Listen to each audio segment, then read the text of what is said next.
Well, let's head overseas now to talk to our resident foreign policy expert, senior fellow and director of the Center for Peace and Security in the Middle East at the Hudson Institute, Michael Doran. Michael, thanks for joining me tonight. So many big doings in foreign policy this week, but while he talks a big game on the subject, I don't think we can say Joe Biden is really a hands-on foreign policy president in the mold of, say, Richard Nixon. Here he was talking about a potential ceasefire deal between Israel and Hamas. Have a listen to this.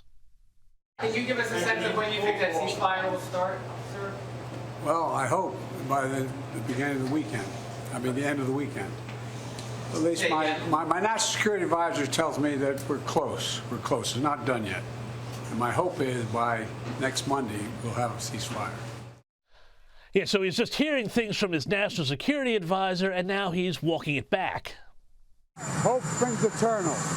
I was on the telephone with the people in the region. I'm still probably not by Monday, but I'm hopeful. Michael, tell us what is happening here with the U.S. and their involvement in this potential ceasefire deal. How has this been complicated by the events with that aid delivery in Gaza, and there was a number of deaths that happened there?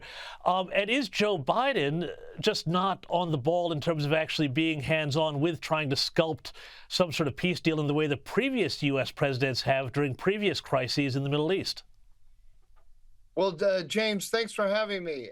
My interpretation here is not so much that Biden is out of it on this question, but rather that domestic politics are really starting to have an impact on all the foreign policy messaging. He is playing to his progressive base, which doesn't like the war in Gaza, doesn't like the support for Israel, wants to see greater support for the Palestinians and for a ceasefire.